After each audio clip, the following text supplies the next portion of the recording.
everyone! Welcome to my channel! Yan, medyo matagal na rin mga kapatid na hindi ako nakagawa ng video kasi medyo busy. Kaya ito ngayon, nag-video ako ulit. At sa mga bago dito sa channel ko, thank you for watching. By the way, I am Aris Girl USA. Definitely, dito na po ako sa US. Dito na ako nakatira. And I am also an OFW from the Middle East. I'm working there for almost 15 years. So that is the summary of my life. Yes. Welcome po kayong lahat dito sa aking channel. And my channel showcase about sa experience ko sa aking work sa UAE.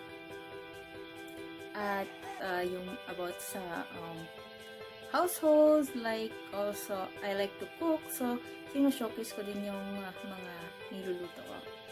And after that, mas nag-focus ako ngayon sa kasi talagang na love ko talaga siya. Gusto kong i-share sa lahat about sa law of attraction. Kasi ang daming nangyayari sa atin kasi ngayon na maraming mga kapatid natin na medyo nakakaranas sila ng mga problema and then nawawalan sila ng pag-asa. So, I will share to them how to attract the affirmation in terms of law of the attraction. Paano ba natin i-manifest yung mga bagay na gustong-gusto natin.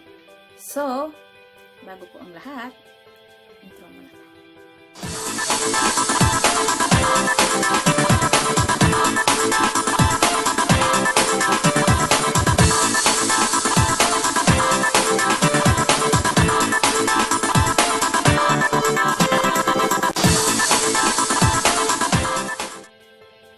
Hello guys! Welcome back sa aking channel. At this time, isi-share ko sa inyo about sa 3 unexpected scenarios that will happen to us. Kasi may mga times kasi na yung namamanifest na natin andun na tayo yung law of attraction na mamanifest na natin. Yung malapit na talaga siya. As in, malapit na pero bakit biglang nakawala pa? Kasi ganito yun guys, ang law of attraction. Likes attract likes, positive attract positive, and negative attract negative. So may mga times kasi when we experience setbacks, failures, no's, and everything, yung parang it's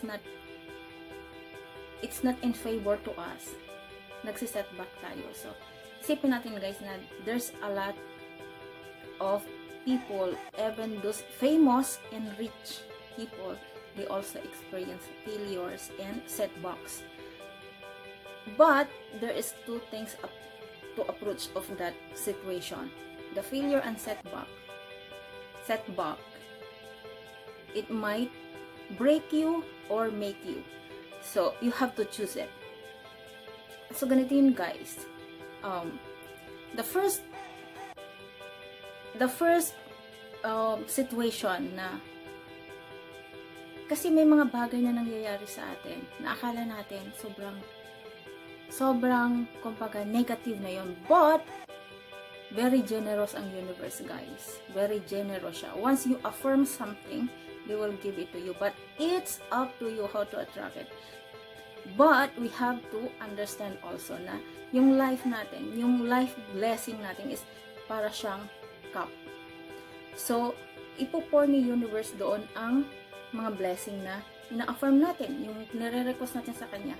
And then, pag na-full na yung cup natin, anong ginagawa ni universe? Para mailagay niya yung mga bago nating affirmation, yung mga blessing. Kaya ang gagawin niya, i-empty niya yung ating cup. So, doon na tayo nakaka-experience ng unexpected. And sometimes it painful. Sometimes parang hindi natin gusto. Yung parang we lose something. So, the first scenario or the first thing that we have to experience na mamamanifest na pala natin yung ating affirmation. losing for something, either life, either a very expensive things, yung mga na-attach tayo ng sobra. Like for example, mayroon kang yung bagay na pinakamahalaga sa'yo, tapos nawala siyang bigla, yung like for example, yung cellphone mo, nawala siya, mahal na mahal mo pa naman yun kasi bigay yon, regalo ng taong importante sa'yo, pero nawala siya. So, you should not be, sad, kasi ibibigyan ka ni God, ni universe, or kasi we call it in science universe, but in the religion we call it God, diba? Si God, the universe, because God created universe. So, yun palang nawala mong bagay na yon, ay kailangan pala siyang mawala para mapalitan siya ng bago. Mapalitan siya ng bago na mas magamit mo pa siya ng mas maraming apps, magamit mo siya not only for like sa pantawag, like for example yung cellphone mo na yon, pantawag lang talaga siya, pero nung nawala yon, kasi importante sa'yo, nawala yun, napalitan pa siya ng mas na level up, mas marami ng app na mas marami pang mga gamit. So hindi porket nawala sa'yo yung bagay na yon, malas ka na. No, that is only the way of the universe to give you another things that you already asked the universe. So, kasi medyo noon, gusto mo magkaroon ng ganito, kaso lang ayaw mong bumili. Kasi, meron ka pa.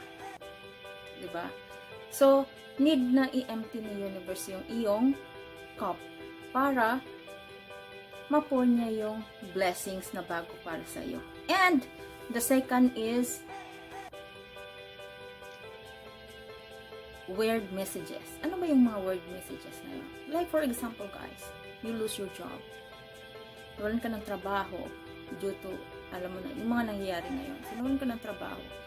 Now, nasa bahay ka kasi wala namang trabaho. So, nag-iisip ka ngayon, then you tell your friend na nawalan ka ng trabaho, and then your friend ask you, nagsasend siya ng mga message sa'yo na inaaya ka niya na lumabas.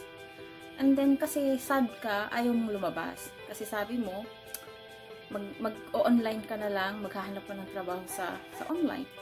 But, another day, okay, nirefuse mo ngayon yung friend mo, kinabukasan or the other day, nagme-message na naman siya sa'yo na sige na, lumabas tayo kasi may ka-meeting ako. Yan, samahan mo ako. Not knowing na yun palang ka-meeting niya na yun ay nangangailangan ng tao. The way na mabibigyan ka ng trabaho. O so, diba, parang yung friend mo na yun ay ginamit lang siya ng universe. Ginawa siyang messenger ng universe para ma-manifest mo yung affirmation mo. So, diba, minsan kasi wag tayong like, kasi guys, ang manifestation, there is a 3 section for the affirmation. Intention, feelings, and inspired action. Kasi guys, si universe, ang law of attraction guys is not a miracle, but that is a real thing. Talagang hindi siya magic, that it's just falling from the sky, but it's a real thing. So dapat you have to do something to manifest. Hindi yung uupo ka lang, dadating na siya sa'yo. No, you have to exert some action. Kasi ganun yun guys eh. So yun, o diba? So dapat you have to embrace. Hindi yung, ayoko, dito lang ako kasi maghanap ako ng hindi mo alam na, okay, you have to go out sometimes. Kasi hindi mo alam na yung iyong friend, ginawa siyang messenger ni universe para magkaroon ka ng trabaho. Kasi yung palang kakilala niya, ka-meeting niya, is a business person, or sa company nila, they need someone na suitable for your qualification. So, dapat, we have to open all the possibilities. Huwag nating i-close yung doors natin. Huwag tayong magmukmok sa bahay. Huwag tayong basta lang, you have to try, kasi it's a free world. Like, if the things is working for you, then it's fine. But if it's not working for you, then let go. And the third, guys, is unbearable struggle. Yung, kumbaga, parang yun na yung pinakamasakit minsan na nangyari sa buhay mo, na parang feeling mo, mamamatay ka na. Yung parang gano'n na sitwasyon. Okay. Like, for example, yung meron kang tao na talagang attached ka. Like, for example, meron kang boyfriend o girlfriend na talagang attached ka sa kanya. But, the thing is, lagi kang nasasaktan kasi that person is not faithful to you. Or, nagpakasal siya sa iba. So, parang sobrang nasaktan ka ng bonggang-bongga. Na parang gusto mo lang mamatay, gusto mo lang pumatay. No. If the relationship is not serving to you anymore, then let it go. Kasi the universe will never give you any test that you cannot handle. Yun lang yung talagang tatandaan nyo, guys, na itetest tayo ni universe. But, hindi kanya bibigyan ng mga bagay na hindi mo kayang i-handle yun. Kaya isipin mo lagi na if there is something very painful happen to you, that means there is coming the new life. Like, for example, guys, yung mga anak, diba? Sabi nga nila, yung if there is another life ring in this world, dadaan yung mga kababaihan sa pinakamasakit na transition. Like, ang panganganak, di ba? Kahit na i-painless pa yan, masakit pa rin yan. Kasi nga, ganun yun, guys. There is a burst of new life, new beginning, new journey. So, dapat hindi ka mawawalan ng pag-asa kasi yun yung mga scenarios na mamamanifest mo na pala yung mga bagay na ina-affirm mo sa universe. Ina-affirm or ni-request. Affirmation kasi yun, guys. Yung lumalabas sa bibig mo, yun yung tinatawag natin na affirmation. Yung wants natin, affirmation yun. And then, how you manifest through law of attraction. Kasi, guys, lahat ng mga nais natin sa buhay, andyan na yan. It's already there. What we have to do is just to attract it. Yun na lang yung gagawin natin. So, may mga times na dahil naka-experience tayo ng medyo setbacks, nagne-negative na tayo agad. So, stay positive lang na may paraan si universe o si God kaya nangyayari yung mga bagay-bagay na yun. Kaya kung dumating man yung sa time na nasaktan ka ng sobra, or may mga pangyayari na parang sobrang sakit na talaga na parang, oh my God, bakit ganito, bakit ganyan, wala na akong pag-asa. No, mayroon ka pang pag-asa kasi you're still alive. When you're still alive and you have life, you can do everything in this world. Kayang-kaya mo yan. Ibig sabihin, tinest ka lang ni universe. Kasi meron siyang prepare na napakabongga na ibibigay niya sa'yo. Imamanifest na sa'yo yung affirmation mo. Kaya, yung mga masakit na nangyayari sa buhay, yung mga negative na yun, ibig sabihin, yung affirmation mo is parating na. Mamamanifest mo na siya. Kaya, you have to stay positive and open to any possibility. Huwag kang magmukmok. Enjoy yourself. Like, for example, kung yung boyfriend mo, yung girlfriend mo, sumama sa iba. O, syempre, sakit na masakit yun. Parang, oh my God, bakit naman ganito? The universe save you because he is not the right person for you, because when the people is cheating, that means they don't love you. That's the thing. So, may piniprepare si universe na napakaganda, napaka-faithful, at magbibigay sa'yo ng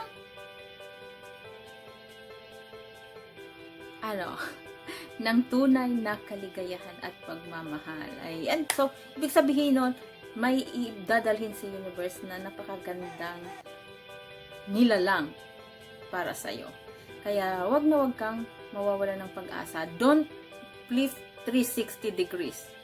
Kasi, you failed. Because somebody says no. Because you failed. Kung may magsasara ng pintuan sa'yo, sigurado yung may pagbubukas na bintana pati pabubong. Kaya wag na wag kang mawawalan ng pag-asa. Stay positive always. So that's it guys. You always remember pag malapit mo nang ma-manifest ang pag ma-experience mo yung mga bagay na yon, yung losing of something, mga word messages, and bearable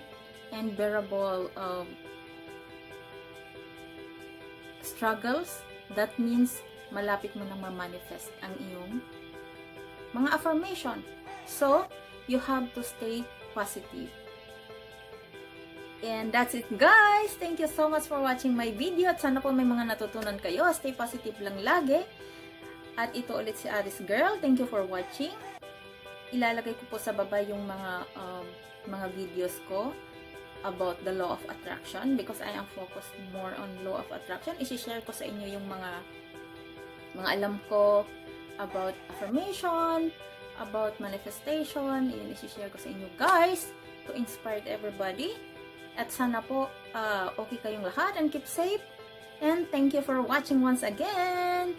And if you like the video, you can share it and click the notification bell button kung hindi pa kayo nakapag-subscribe para maging updated kayo sa aking mga susunod na mga video. Thank you guys! Thank you! Love you! Love you everyone! Keep safe!